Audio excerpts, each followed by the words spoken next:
Well, good morning from Echo Bluff State Park. This is one of our favorite fall camping spots, and today we are getting ready to go on one of my favorite kind of adventures. We're gonna take a road trip to 4 mills. 4 awesome mills that are south of Echo Bluff State Park. I love going to look at old mills. Well, come along for this fun day trip. The drive to Klepzig Mill isn't too bad. You're gonna take some main highways down to the point where you get to Highway NN, and you're gonna take that to the end of the pavement, and then you're gonna turn left onto a gravel road that you're gonna come down through a beautiful tree tunnel, especially in the fall. Yeah, 4-wheel drive isn't a must, but it's kind of handy because it's you know, a few kind of rough spots. But there is a really nice parking area that's just off of the grounds here, and that way you can park and you can have a good launching place to just check out this beautiful area.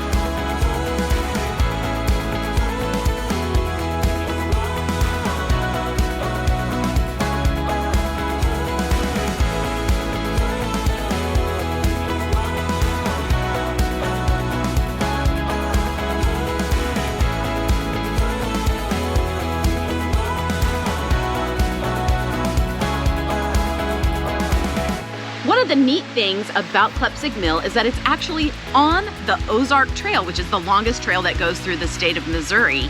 And you can do a kind of a cool little hike if you wanted to, and I shouldn't say little, it is multiple miles, but you can hike from 3 waterfalls. You can start at Rocky Falls, which is a really cool shut-ins that we've visited before many times.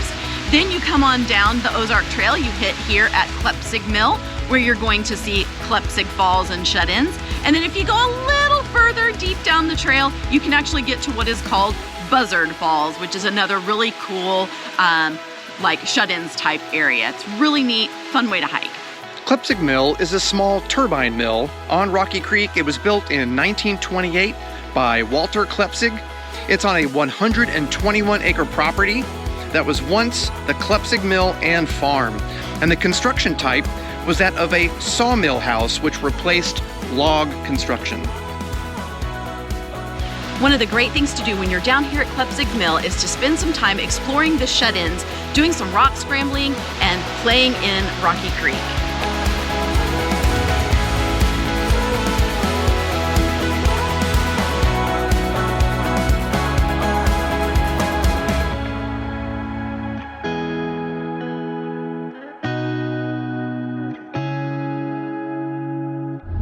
All right, so 1 mill is in the books, Klepzig Mill.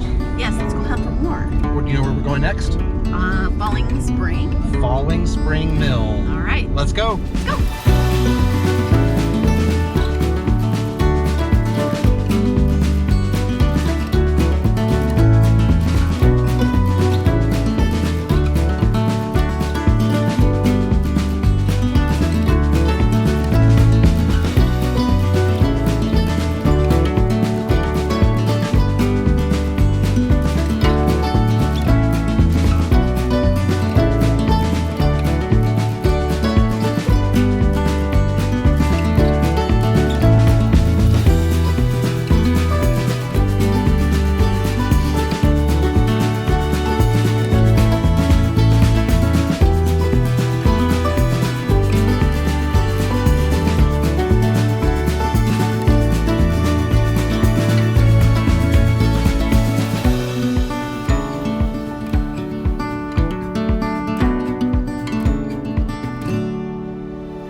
Falling Spring Mill is one that has been on my mill wish list for a long time. We've passed by it tons of times on our motorcycle, but it's down a dirt road, so we've never been able to stop. And I've been so excited because this one has the wheel attached still, and even cooler is that the spring water shoots out of a cliff and makes like a 13-foot waterfall. Yeah, I've never seen a mill that is also a waterfall. I mean, we've seen stuff coming off of a creek or off of a raceway, but coming out of a bluff, that is really cool. It is. This is an amazing spot. And no one is here. Like, no one. Nobody. Yeah. They do have nice parking, so it is, if you can manage the gravel, as you mentioned, once you're here, the parking is nice, and they have this really neat cabin. Yes, and it's a great place to come to a picnic because there's like 3 picnic tables, they have little grills, it's beautiful, and we're here on a Tuesday in late October, and it's fabulous because it's just us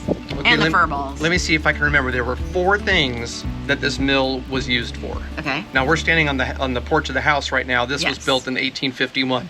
But the mill itself, what do you think were some of the uses of the power of the mill? I don't know. Most of the things around here I think are used to grind grains and Yeah, things. so that was the first one. Electricity. Really? And then there were 2 things that they cut. They cut wood, of course, maybe even for this house. And then the other one that I thought was odd was it said shingles. Huh. So they cut shingles at the mill. So, Okay. I mean, it makes sense if it's a sawmill. And wood shingles. Shingles and wood and electricity, which I thought was odd. And Well, this mill was built in like corn. 1927. Yeah. So, yeah, makes sense. Great spot. Mill number 2, check. So now where are we heading next? Mill number 3, which will be Greer Mill. Spring. Yeah, Greer Spring Mill. All right. Okay, Let's off we go down Highway 19.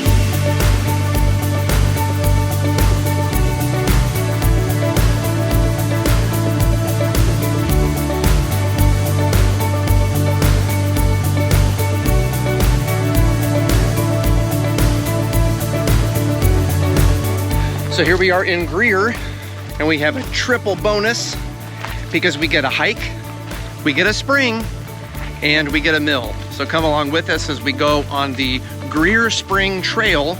It is just under 2 miles down and back, and we are enjoying the amazing tree color. So come along.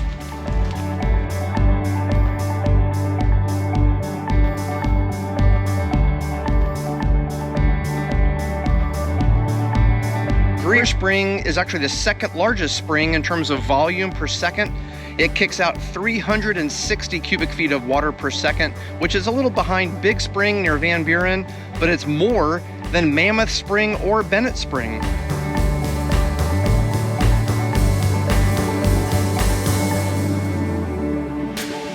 All right, well, we're back up at the overlook after making it down to the spring, and wow! That's a beautiful spring. So if you're following like an all trails map or something, just know that it is 1 mile down and 1 mile back up. When you get to the overlook, don't stop. Keep going on down the stairs if you've got it in you so that you get down to the boil of where the water's coming out. It's worth going down the stairs. Yeah, and certainly all of the beautiful color makes it even more of a jackpot whenever you get down there. So Yes, so we've had a hike, we've yeah. had a spring. Yep. Let's go find that mill. You know what we have to do before that? We have to go back up. A mile up. up. So We can do it. all Okay, right. doggies, pull Here- us up. Here we go.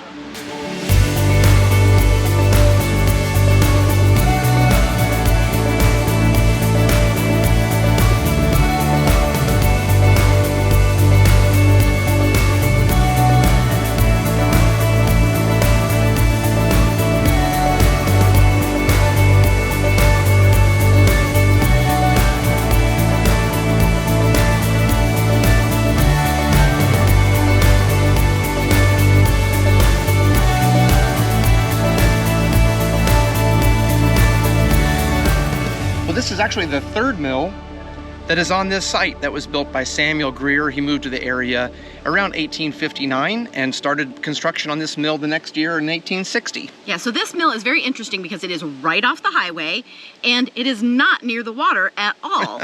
So it actually has some kind of like a turbine and pulley system that brought the water up. So Yeah, very over different. 1,100 feet above the source, which is crazy. So very different than most of the mills we see. The building has been restored. It is very beautiful to see, but not near the water. All right, so let's go on to our favorite, which is Alley Mill, stop number 4. Yes. So Eric, you know, before we head to our last mill, what if we stopped for some lunch? Can I give you some lunch? I'm hungry. It's 2:45 right now, and we've been out exploring. And so one of the nice things about this day trip, seeing all of these springs and mills, it would be that Eminence is right in the middle of all that. And you know what's right in the middle of Eminence? Dairy Shack. Dairy Shack.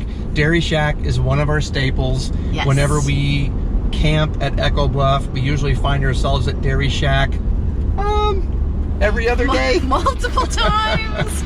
So we are excited to go back. So we're gonna hit a little Dairy Shack before we hit a little Alley Mill. That's right, burgers, fries, and some soft serve twist cones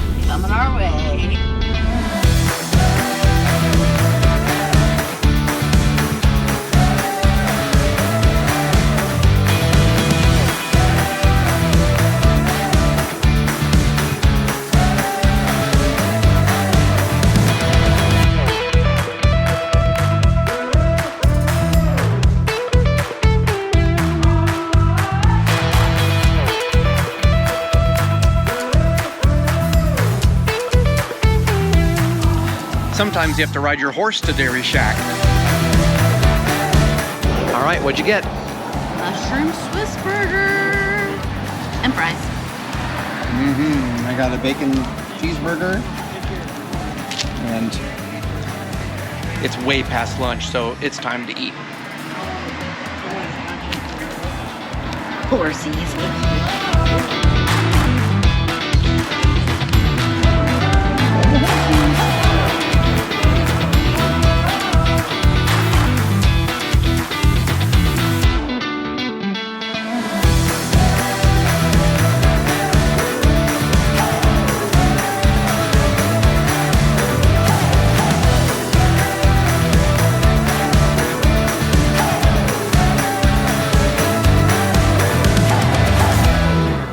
All right, we made it to the grand finale.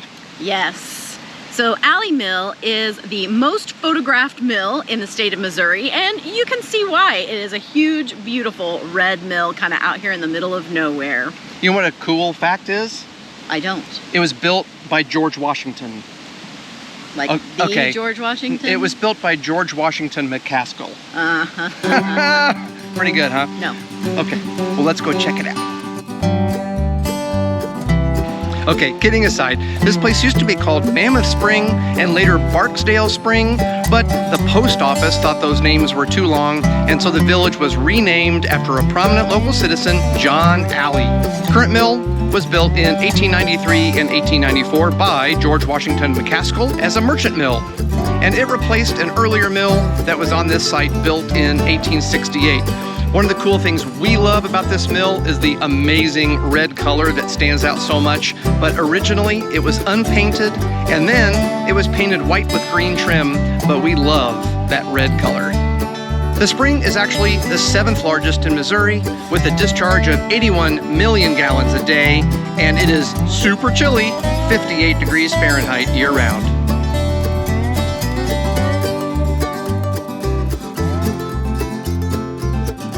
Well, when you come to Alley in the fall, it's amazing. It is. This is such a beautiful place to visit. It's a great place to take your family for an afternoon outing. You can do everything from having a picnic. There are several picnic tables. There's even a covered pavilion. There are flush toilets in case that's important to you. You can also take a tour of the old schoolhouse. You can tour the mill on the inside. Most of the time during the daytime hours, they have that open and it's staffed by a ranger who can answer all of your questions. There are a couple of hikes that you can do around the area, and you can just look at the beauty of the mill and the spring. The contrast of the aqua blue water and that red mill, spectacular. Yeah, it really is just one of my favorites. I think just because of that setting with this bluff that lines the whole thing, and then just that amazing water. Yes, so. and it's a dog-friendly place too because it's a national park. The rangers will do the Bark Ranger program with your dogs and they earn a cute little metal dog tag. Well, we hope you enjoyed our little mill hunting expedition today. Yeah, we had some really nice stops. We started the day at Klepzig Mill. Yes, this Ozark National Scenic Riverway area has so many great things, and Klepzig is one of our family favorites. We discovered it a long time ago when we were visiting Rocky Falls, and we think it is a great place to go see a classic old mill and to go out and explore and hop around on the shut-ins. Then we headed south and we went to Falling Waters Mill. Falling Springs Mill. Falling Springs. And that one has been on my wish list for a long time. You have to go down a dirt road to get to it, but it is iconic because it actually has the water wheel, and it's got the cool feature of the spring actually coming out of a bluff and falling down about 13 feet to make a waterfall. It's so awesome. Then we went to Greer, and this one we had a couple of different stops. So we started with Greer Spring, and that took us on a hike. That wound up to be really nice. It was a mile down, mile back, a little bit of elevation up and down, but boy, it was worth it. That spring was awesome. Beautiful spring, yes, and a great hike. And then we went back up to the highway, down just a mile or so, and we wound up at the actual mill, which is right there off the highway. And how interesting that it sits like 1,100 feet above the water, and I guess it's all kinds of pulleys, turbines, something makes it work. Craziness. I've never seen anything like that. Huge, beautiful building, kind of a neat one. Yeah, and then let's see, it was lunchtime? Lunchtime at Dairy Shack. We needed it. Lunchtime was middle of the afternoon, but yeah, Dairy Shack is a huge favorite. And then we ended the day with the cherry on top, alley mill in spring. Yes, and that is definitely our favorite one in the state of Missouri, I think. It's just so beautiful. The red color, the blue-green water. I could sit there for hours and listen to that rushing spring. Well, get out and explore some of these incredible areas. So many beautiful places to go, and the fall is a great time to get outside so that you don't melt and you can enjoy all this amazing color, because today is an adventure day.